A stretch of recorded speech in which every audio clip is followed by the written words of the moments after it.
Veneto, scatta il piano per abbattere le nutrie, sono oltre 2 milioni. La Regione Veneto ha avviato un maxi piano di contenimento delle nutrie con un progetto pilota da 100.000 euro che parte dal Polesine, dove solo nel 2023 sono stati abbattuti oltre 23.000 esemplari.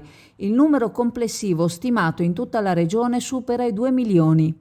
Questi roditori, ormai diffusissimi anche nel Veronese, rappresentano una seria minaccia per la stabilità degli argini, la sicurezza idraulica e le coltivazioni agricole. Per questo il piano prevede una strategia articolata.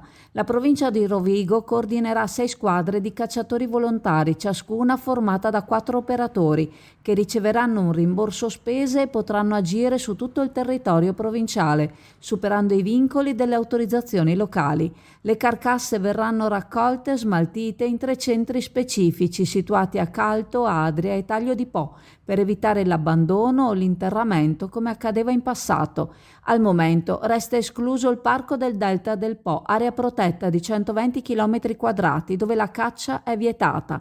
L'assessore regionale alla caccia, Cristiano Corazzari, auspica un'intesa con l'ente parco.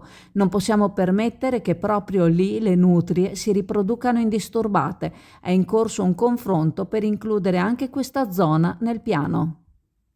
AF Energia ci trovate in Viale Mediterraneo 135 a Sottomarina, dal lunedì al venerdì 8.30, 12.30, 14.30, 18.30. Offriamo il servizio luce, gas, prezzo fisso, prezzo variabile, telefonia, fibra o ADSL per famiglie, imprese e condomini. Qui da noi potete effettuare anche il pagamento delle vostre bollette a una commissione ridotta di 1,30 euro.